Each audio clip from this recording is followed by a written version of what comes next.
더불어민주당 제103차 원내대책회의를 갖겠습니다. 우원식 원내 대표를 모시고 하는 원내대책회의로는 오늘 이제 마지막 회의가 되고 목요일에 이제 정책조정 회의를 하게 된다면 그때 이제 수용적인 회의가 될 것 같습니다. 그러면 제103차 더불어민주당 원내대책회의를 갖겠습니다. 우원식 원내대표님의 모두 발언입니다. 어느덧 문재인 정부 초대 원내대표로 선출된 것이 엊그제 같은데 그래서 임기가 이제 3일 남았습니다. 오늘이 마지막 원내대책 회의가 되는 것 같습니다. 마지막 주가 되도록 협상이 아직 마무리가 되지 않아서 할 일이 아직 태산같이 남아있습니다. 제가 아주 일복을 많이 갖고 태어난 것 같습니다. 임기 말까지 최선을 다했는데 결국 4월, 5월 국회를 정상화하지 못했고 마무리하게 되어서 매우 아쉽고 무엇보다 국민들에게 송구스럽습니다. 남은 3일 동안에도 최선을 다해서 국회를 정상화시키도록 노력을 하겠다는 말씀드립니다. 농부가 밭을 탓하지 않는다는 말처럼 협상 파트너를 탓하기 전에 저의 부족함이라 생각하고 최선을 다하겠습니다. 어제 여야 원내대표 회동에서 우리 당은 자유한국당의 특검 요구를 대승적으로 수용했음에도 자유한국당의 거부로 협상이 결렬되었습니다. 특검 수용이 국회 정상화의 전제라던 자유한국당은 특검과 추경을 동시 처리하자는 민주당 제안은 불가하며 무조건 특검만 먼저 처리하자며 협상을 걷어차버렸습니다. 도대체 특검과 추경의 동시 처리가 뭐가 문제입니까? 특검 먹튀하고 추경은 내팽개치겠다는 그런 수입니까? 특검 명칭은 협상장에서는 별 이견을 달지 않더니 그것도 어렵다 하고 여당의 동의권도 받을 수 없다고 합니다. 결국 자유한국당은 브루킹 사건에 대한 실체적 진실 따위에는 관심이 없고 대선 불복 특검만 하겠다는 것 아닌지 그렇게 의심할 수밖에 없습니다. 김성태 대표는 또 오늘까지 우리 당이 성의 있는 자세를 보이지 않으면 국회 파행의 책임이 민주당에 있다고도 했습니다. 참으로 어이가 없고 말문이 막힐 지경입니다.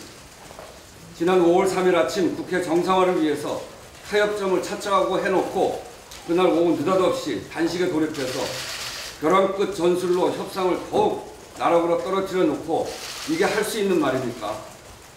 애시당초 이 국회 파행이 어디에서 시작됐습니까? 4월 국회 일정에 여야가 같이 합의해놓고 김성태 대표와 김동철 대표가 본회의 당일 방송법 핑계를 대며 갑자기 보이콧 선언을 하면서 시작된 거 아닙니까? 게다가 4월 국회가 끝나기 전에 단 하루의 빈틈도 없이 5월 국회를 일방적으로 소집해서 자당 의원 보호용 방탄국회에 올인한 사람이 누구입니까? 단식 농성을 하던 특검을 수용하겠다는데 여당이 이보다 더 성의 있는 자세를 어떻게 보여야 한다는 말입니까?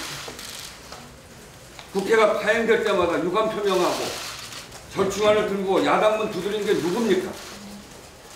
우리 지지자들의 반대 여론에 비하면 이번 특검 수용은 어쩌면 제 정치 생명까지 위태로울 수 있지만 70년 만에 찾아온 종전과 한반도 평화체제, 청년 일자리와 고용위기 지역을 위한 추경, 피 같은 민생 법안 처리를 위해 제 살을 내어주는 심정으로 결단한 것입니다.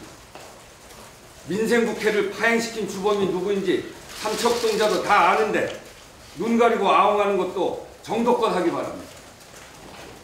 오늘은 국회의장이 제시한 국회 정상화의 마지막 데드라인입니다.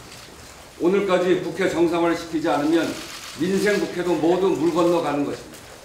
그리고 후반기 국회 정상화되려면 몇 달 걸릴지 알 수가 없는 상황입니다. 청년 일자리와 고용위기 지역을 위한 추경안이 국회에 제출된 지 오늘로 33일째입니다. 추경은 집행 시기가 무엇보다 중요한데 야당의 국회 파행으로 역대 최장 지연을 기록할 지경입니다. 아울러 오늘 14일까지 지선 출마를 위한 의원들의 사퇴가 처리되지 않으면 재보궐선거는 내년으로 넘어가야 합니다. 그 지역 주민들은 다음 선거까지 자신들의 목소리를 대변하는 국회의원 없이 지내야 하는 것입니다. 무엇보다 오늘부로 국회 문이 닫히면 시급한 민생법안 처리도 문이 닫히는 것입니다. 어제도 말씀드렸습니다만 상가기 대차 보호법, 건설 근로자 보호법, 가맹사업 공정화에 관한 법, 중소상인 생계형 적합업종법, 미세먼지 특별법, 미투 관련법, 물관리 일원화법 등 수를 세기도 힘들 정도로 민생법안들이 쌓여 있습니다. 이거 정말 처리합시다. 민생법안 하나에 울고 웃는 것이 국민의 삶입니다. 청년 고용위기, 지역의 노동자, 중소, 영세 상공인들의 하루하루 피마르는 심정을 이해한다면 더 이상 국회 파행은 용납될 수 없는 것입니다. 4월 민생국회를 막아선 것도 5월 국회를 공전시키는 것도 자유한국당임을 분명하게 말씀드립니다. 민주당의 특검 수용 제안을 받고 국회 정상화에 협조할 것인지 자유한국당식의 대선 불법 특검으로 국회를 파행시키고 지방선거를 치를지 선택은 자유한국당에 달려있습니다. 5시간 남은 국회 정상화 데드라인, 자유한국당은 결자 해지하기 바랍니다. 한반도 정세를 둘러싼 숨가쁜 5월이 이어지고 있습니다. 당장 내일은 한중일 정상회담이 열립니다. 문재인 대통령의 첫 일본 방문이자 현직 대통령으로는 6년 5개월 만입니다. 여기에서 한중일 삼국 정상은 한반도 비핵화 등을 논의하고 판문점 선언을 지지하는 특별 성명도 추진할 예정입니다. 또한 북미 정상회담을 앞두고 오는 22일에는 한미 정상회담이 개최되며 이를 전후하여 북미 회담 일정이 정해지면 남북 정상 간 한라인 통화도 이루어질 것이라고 합니다. 우리는 한반도 문제의 주체로서 어느 때보다 긴장을 늦출 수 없는 상황이며 문재인 대통령의 역할 또한 중요한 시점입니다. 내일 한중일 정상회의 공동선언에서도 비핵화와 관련된 이견을 조율해서 중국과 일본의 지지와 협조를 얻어내야 합니다. 어제 2년 4개월 만에 재개된 중국과의 국방실무회의도 남북 정상회담 결과와 현재 한반도 정세를 공유하고 국방교류 협력을 논의하고자 하는 그런 자리입니다. 무엇보다 북미 정상회담 일정이 아직 발표되지 않는 등 북미 간의 팽팽한 줄다리기가 이어지고 있는 상황에서 이번 한중일 정상회의는 차질없는 북미 정상회담을 이끌어내기 위한 국제사회 공동보조의 일환으로 그 중요성이 높다 할 것입니다. 앞서도 말씀드렸습니다만 이런 엄중한 시기에 국회는 무엇을 하고 있는지 되돌아봐야 합니다. 한반도 비핵화와 평화의 문제는 여야의 문제도 이념의 문제도 아니며 정쟁으로 이용할 문제는 더더욱 아닙니다. 다시 말씀드립니다만 한반도 비핵화, 평화 번영은 국민들이 열망하고 염원하는 대다수의 뜻입니다. 정쟁을 하다가도 국익을 앞에 두고 치밀한 외교력이 요구되는 긴박한 국가적 상황이 있으면 안으로는 뭉치는 것이 정치적 도의이고 상식인데 지금 우리 국회는 대선 불복용 특검 주장에 남북 정상회담 지지 결의안 하나 통과 못 시키는 통탄할 일이 벌어지고 있습니다. 이러다가 북미 정상회담 기간에도 대한민국 국회는 최장기 보이콧으로 한반도 문제 구경꾼 노릇이나 하게 생겼습니다. 특히 한반도 평화 문제만큼은 정쟁의 도구로 쓰지 맙시다. 임기 며칠 남지 않은 절박한 심정으로 자유한국당, 바른미래당에게 호소합니다. 야당은 더 늦기 전에 국회 본연의 역할로 돌아와 한반도 비핵화 평화를 위한 수당적 협력과 지지를 촉구합니다. 이상입니다. 예, 다음은 김태년 정책위장의 보도가 됩니다.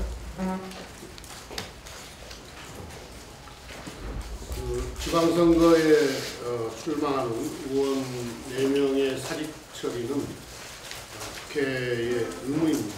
원내대표께서도 말씀하셨지만 해당 지역 주민들은 국회의원으로부터 받아야 하는 정치 서비스를 받을 권리가 있습니다. 국회는 그 권리를 침해할 자유가 없고 더욱이 국회의원이 고리가 되면 최대한 빨리 충원해야 되는 것 또한 국회의 당연한 임무이고 의무입니다. 우원식 대표께서 우리 당의 지지자들 중에 특검 수용 불가라고 하는 아주 강력한 요구가 있음에도 불구하고 국회 정상화를 위해서 특검 수용이라고 하는 아주 어려운 결단을 해주셨는데 자유한국당과 바른미래당은 여전히 비상식적인 주장을 하고 있습니다. 이게 혹여 보궐선거를 무산시켜서, 그러니까 의원 사직 처리를 무산시켜서 보궐선거를 치르지 않겠다. 그래서 작은 이익을 얻어보자고 하는 얄팍한 술수로 밖에 보여지지가 않습니다. 이건 정치가 아닙니다. 국민이 보고 있고 국민은 다 알고 있습니다.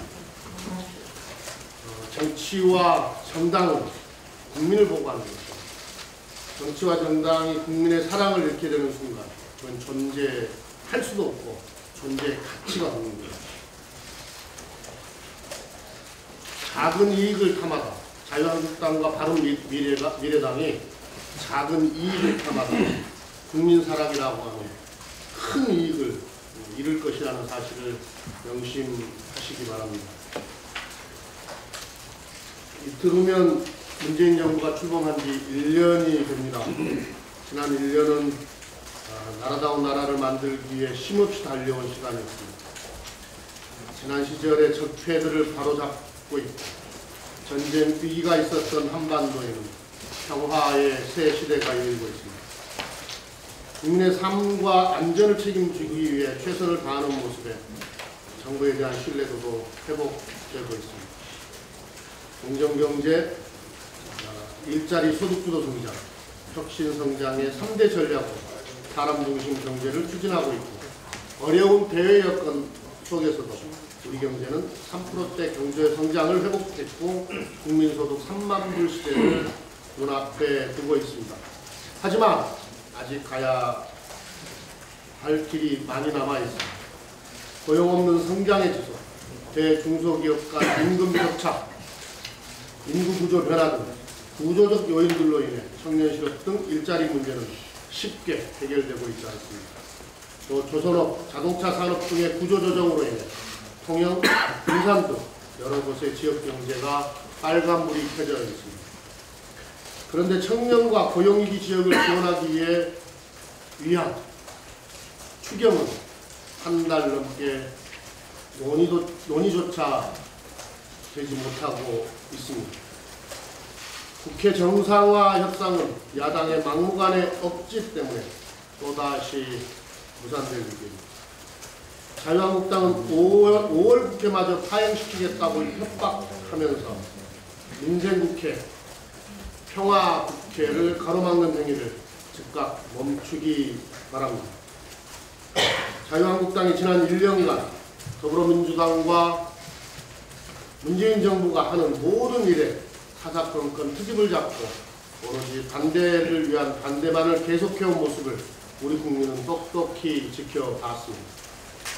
이제는 특검을 수용하겠다는 여당의 전향적인 입장 전환에도 또 다른 트집을 잡으며 국회 파행을 고수하는 진짜 이유가 무엇인지 국민 앞에 설명해야 합니다. 국회에는 추경 외에도 상가건물 임대차보호법, 미세먼지법, 가맹사업 공정합법 등 더 이상 지체할 수 없는 민생 법안들이 산적해 있습니다. 그리고 당장 내일부터 한일중 정상회의와 한일 정상회담이 열리고 이어 한미, 북미 정상회담 등 한반도의 운명을 가를 중요한 일정들이 이어집니다. 이제 국회도 민생과 한반도의 평화를 위해 일을 해야 합니다. 일을 해야 합니다. 브루킹 특검이 국익과 민생보다 우선일 수는 없습니다. 자유한국당과 바른미래당이 국익과 민생을 조금이라도 생각한다면 일단 국회부터 정상화시켜야 합니다. 특검 문제도 국회 안에서 대화와 협상으로 합리적인 방안을 찾을 수 있도록 야당의 전향적인 입장 변화를 촉구합니다.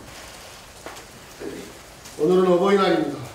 어버이날의 사전적 의미는 어버이의 은혜에 감사하고 어른과 노인을 공경하는 경로운 효친의 미덕을 기리는 날입니다.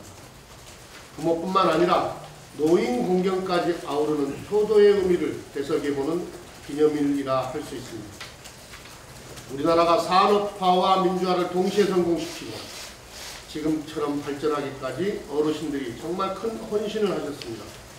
하지만 우리나라의 노인 빈곤율과 자살률이 OECD 1위라는 사실만 봐도 알 수 있듯이 우리 사회는 평생 고생하신 어르신들을 잘 모시지 못하고 있습니다. 어느 동네를 가도 폐지 줍는 어르신들을 쉽게 볼 수 있고 노인 학대, 독거노인 고독사와 같은 문제들도 갈수록 심각해지고 있습니다. 노인 문제 해결을 위해서는 우리 사회의 노인 공경과 효문화가 국가정책과 제도로 확대 발전되어야 합니다. 더불어민주당과 문재인 정부는 지난 1년 동안 어르신에 대한 국가의 책임을 다하기 위해 노력해 왔습니다. 지난 대선에서 약속드렸던 어르신 공약을 국정과제에 반영하고 하나하나 실천해 나가고 있습니다. 치매 국가 책임제를 본격 시행하여 연간 2천만 원에 달하는 의료 요양 비용을 대폭 줄였고 전국 곳곳에 치매 안심센터를 설치하고 돌봄 서비스를 제공하고 있습니다. 올해 9월부터는 기초연금이 월 25만 원으로 인상되고 기초생활보장 부양 의무자 기준은 단계적으로 폐지하고 있습니다. 그리고 노인 외래 정액제를 개선해 어르신들의 의료비 부담을 낮췄고 7월부터는 임플란트 본인 부담률도 현재 절반 수준으로 낮아집니다. 이 밖에도 어르신 일자리 확대 및 수당 인상, 어르신 통신비나 고령가구 맞춤형 공공임대주택 공급, 독거노인에 대한 돌봄 서비스 강화 등을 이행하고 있습니다. 앞으로도 더불어민주당과 문재인 정부는 효도하는 정부가 되어 노인이 행복한 나라 만들기에 더욱 매진하겠습니다. 다음은 현안 발언입니다. 홍익표 주택수석 부장의 발언입니다.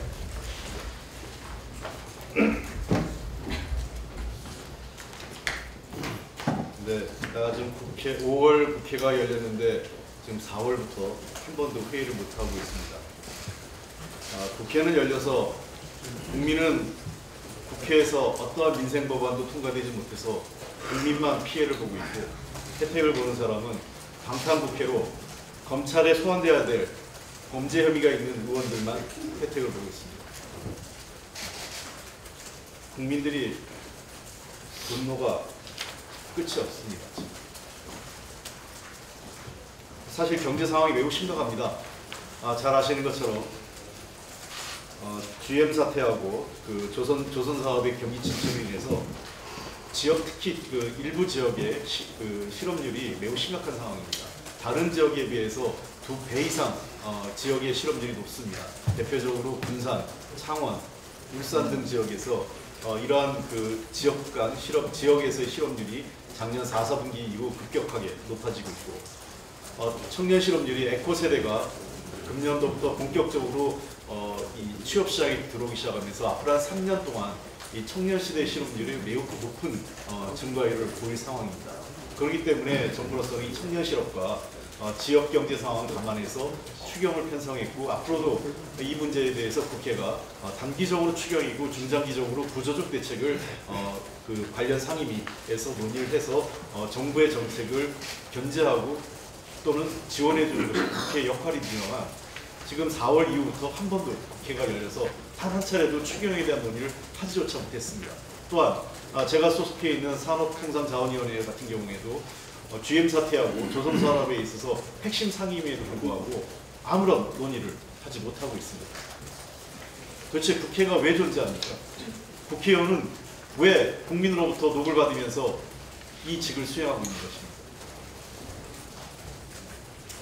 지금 텐트 치고 농성하고 드루킹 문제로 소일할 때가 아닙니다. 경제 상황이 매우 심각하고 한반도를 둘러싼 국제 정세가 매우 빠르게 변화하고 있습니다. 판문점 선언은 한반도의 일대 평화의 전기를 마련한 선언이지만 이미 야당에서 지적하는 것처럼 그것으로 한반도의 평화와 통일, 비핵화가 보장되지는 않습니다. 그것을 뒷받침하기 위한 후속 조치와 세밀한 정책 준비, 그 다음에 국제사회와의 끊임없는 대화와 협조가 매우 중요한 시점입니다. 이 시점이야말로 정부와 함께 국회가 머리를 맞대고 한반도 비핵화와 한반도 평화를 위해서 함께 노력할 시점에서 야당은 존재하지 않고 국회는 열리지 않게 하고 있습니다. 다시 한번 부탁드립니다. 국회가 정상화돼서 빨리 추경 문제를 논의했으면 좋겠습니다. 특히 내일 그 채용공제 청년들과 그 기존에 그 중소기업에 일을 하고 있는 취업자들을 대상으로 하는 내일 채용공제와 청년 내일 채용공제가 이미 빠르게 그 신청함에서 금년도 예산이 거의 소진 상태입니다. 그러니까 지금 추경으로 이 예산을 채워주지 않는다면 추가적 신청을 받기가 매우 어렵다는 것입니다. 청년들의 어려움, 중소기업 구직자들의 어려움은 더 이상 외면하면 안 된다고 생각합니다. 아울러서 여러 차례 지적됐지만 상가 임대차 보호법, 생계형 적합적 특별법, 그 프랜차이즈법 등등 아주 많은 그 민생 법안이 그대로 지금 국회에서 논의조차 못하고 잠겨 있습니다. 중소기업과 자영업자들이 다 무너지고 그 상태에서 정쟁의 승리를 얻으면 그 정쟁에서 이긴들 무엇이 남겠습니까? 빠른 시일 내에 아직도 늦지 않았습니다. 오늘 시한이 아니라 이번 주 내에만까지라도 가급적 김성태 대표를 비롯한 자유한국당 지도부가 조건 없는 국회 복귀 정상화해주고 이후에 여러 가지 특검을 비롯한 여러 가지 논의는 바로 시작하면 될 것 같습니다. 지금 국민들의 어려움이 너무 심각합니다. 조건 없는 국회 복귀 다시 한번 촉구합니다. 그렇지 않다면 국민들이 야당은 물론이고 국회 전체를 용납하지 않을 것입니다. 네, 윤우덕 개개리 간사의 현안 발언입니다.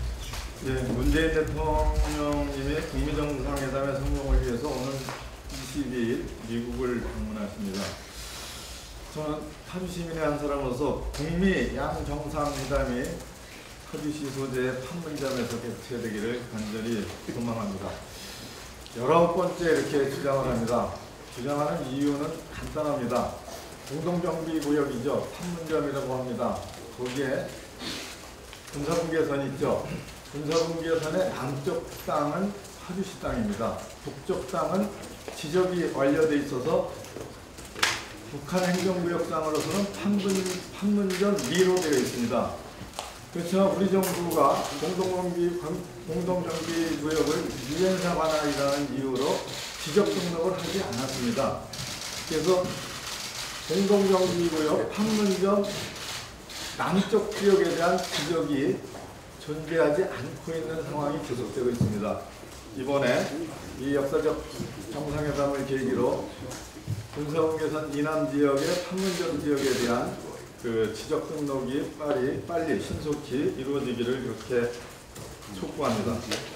예결위 여당 간사로서 한 말씀 드리겠습니다.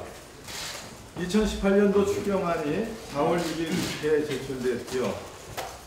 33일이 넘었습니다. 그동안 추경안이 국회에 제출되고 국회 통과까지는 지금보다 더 많이 걸린 적이 여러 번 있었습니다. 하지만 정부의 시정연설조차 듣지 못한 경우는 아마 이번이 처음이고 최악의 경우라고 생각됩니다. 5월 추경이 이대로 자유한국당에 의해서 좌절되면 중소기업에 취업하려는 청년들에게 많은 좌절을 주게 됩니다. 앞서 말씀드렸죠. 지난달 말로 2년형 청년 내일 채용 공제 사업이 2018년도 본 예산을 다 소진했습니다. 작년 말 예산 심의 때 야당에 의해서 일부 이 예산이 깎였습니다. 6만 명분을 정부가 반영을 했었는데 10,000명분이 깎였죠. 자, 1년 내내 집행이 다 되지 않을 거다라는 야당의 주장 때문에 깎였는데 1년에 3분의 1이 경관 시점에 다 소진되고 말았습니다. 청년을 중소기업에 연결하는 이 청년 내일 채용 공제 제도는 정책 집행에서 이미 성공을 했고 청년을 중소기업에 연결시켜주는 성공적인 정책이라는 게 이미 입증된 것입니다. 이런 청년들의 취업과 중소기업의 연결이 잘 될 것이라는 예측을 이미 정부가 하고 추경에 반영해서 3년형 청년 내일 채용 공개 사업을 준비한 것이죠.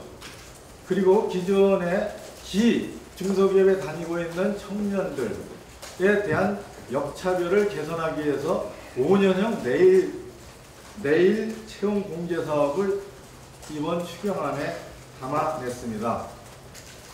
그런데 한 달이 넘도록 야당이 이 추경안을 버려주고 아예 국회에 들어오지도 않고 있습니다. 상세히 말씀드리면 기존의 2년형 이미 소진된 2년형 청년 내일 채용 공개 사업은 청년에게 목돈을 마련해주고 장기 건석을 응원하기 위해 2년간 청년이 300만 원을 적립하면 정부가 900만 원, 기업이 400만 원을 공동으로 적립하여 만기 때 1,600만 원을 한 번에 받을 수 있는 그러한 정책입니다. 이미 이게 소진됐죠. 자, 새로 추경에 반영을 하려고 하는 3년형 청년 내일 채용 공제 제도는 생애 처음으로 중소기업에 청년이 취업할 경우 청년이 3년간 600만 원을 내면 정부가 2,400만 원을 내주고 또 기업이 600만 원을 더 내줘서 3년 만기 시 청년이 3천만 원의 목돈을 받을 수 있는 이런 제도입니다. 이렇게 하면은 중소기업의 초임임금이 대기업 초임임금의 90%까지 갈 수 있는 그런 제도이지요. 자, 그래서 이 추경안에 반영된 이 예산이 꼭 빨리 집행될 수 있도록 야당이 협조를 해주셔야 됩니다. 자, 텐트를 좀 접고 국회 풀밭이 아니라 국민의 삶 속으로 돌아와 주기를 고대합니다. 돌아오셔서 지금 급격한 위기 속에 흔들리고 있는 고통받고 있는 구조정 지역의 주민들과 청년들 그리고 이제 중소기업에 취업하려고 노력하는 것을 지원하는 예산 꼭 이번 국회에 통과시킵시다. 제발 일 좀 합시다. 네, 감사합니다. 네, 제가 좀 마무리 말씀을 드리겠습니다. 자유한국당은 이제 3월 임시국회 이후에 최장기 국회 보이콧, 불법 천막 농성과 장애투쟁, 원내대표의 단식투쟁까지 계속 수행 수위만 높여왔을 뿐 국회 정상화를 위한 여당의 수많은 노력과 제안에 뿌리치기에 바빴습니다. 그 결과 입법 실적 빈손, 연이은 국회 파행으로 국회 무용론이 증폭되고 있습니다. 어제 국회 정상화를 위해 정치적 부담마저 감내한 마지막 제안, 즉 특검과 추경 동시 처리 제안마저 자유한국당은 끝내 거부했습니다. 그러면서 5월 국회가 정상화되면 추경을 처리하겠다고 국민 앞에 약속한다고 언급했답니다. 자유한국당은 6월 동시 개헌을 국민들께 철석같이 약속한 바가 있습니다. 추경보다 1000배, 10,000배 중요한 이 개헌 약속도 헌신짝처럼 내버린 그들을 어떻게 믿습니까? 특히 며칠 전 협상의 접점을 검토해 보겠다고 해놓고선 답변 대신에 무작정 단식에 들어간 당을 어떻게 믿겠습니까? 시급한 현안 처리에 관심은 없고 여당의 최후 제안을 거절한 것은 국회 파행을 위해 돌아오지 않은 다리를 걷는 것입니다. 국회 정상화 협상이 자유한국당 원내대표가 단식으로 승리를 거머쥐며 영웅이 되기 위한 수단이 돼선 결코 곤란하고 자유한국당의 선특검 후 추경 주장은 선 국회 정상화와 민생 최우선이라는 민심과 정면 배치되는 주장일 뿐입니다. 자유한국당의 불법 천막 농성과 단식 농성이 처음부터 드루킹 특검 요구로 시작한 것인지 대선 불복용 특검을 하자는 것인지 되묻지 않을 수 없습니다. 또 특검을 오늘 당장 본회의에서 처리하자는 것은 국회 의안 처리 절차의 ABC도 모르는 주장이고 밥을 짓기도 전에 생쌀을 먹겠다는 것입니다. 한마디로 자유한국당발 제왕적 특검을 하겠다는 무리한 주장인데 자유한국당이 처음부터 조건 없는 국회 정상화 의지가 있었던 것인지 의문입니다. 자유한국당 김성태 원내대표를 비롯한 야당 지도부는 그동안의 비공개 만남에서 특검 수용 시 뭐든지 수용하겠다라고 하는 언급을 반복해 왔습니다. 이래놓고도 자유한국당은 여당이 어려운 조건을 너무 많이 붙였다고 주장합니다. 우리 당이 어제 제안한 것은 지난해부터 이미 합의됐던 정부조직 관련법과 시급한 민생 법안 수경 처리를 재차 확인한 것뿐입니다. 이 중에서 어느 하나라도 무리한 것이 있다면 공식적으로 문제 제기를 해주십시오. 과연 무엇을 빼야 합니까? 협상장에서 공식적인 문제 제기는 없이 언론 플레이로 이것저것 갖다 붙였다고 주장하는 것은 옳지 않습니다. 자유한국당이 폭행 사건 이후 강경투쟁 일변도로 급변했고 최대한 정치적 이득을 꾀하려 한다는 언론의 보도가 사실로 입증되고 있습니다. 추락한 자유한국당 지지도와 지방선거 이슈화를 위해 국회 파행을 선거 전략으로 택한 것은 아닌지 의심됩니다. 자유한국당은 협상 결렬 시 오늘 오후 2시 5월 국회 종료선언을 하겠다고 했습니다. 자유한국당 공언대로 오늘 국회 문을 닫으면 법원으로부터 발부된 체포영장의 집행이 가능하고 지방선거에 출마한 지역 의원들의 국회의장 사직서 처리 등이 바로 가능해집니다. 여야 합의로 이제는 문을 확실히 닫아야 되기 때문입니다. 필요시 의사 일정을 다시 합의한 후 재소집하는 게 맞는 거죠.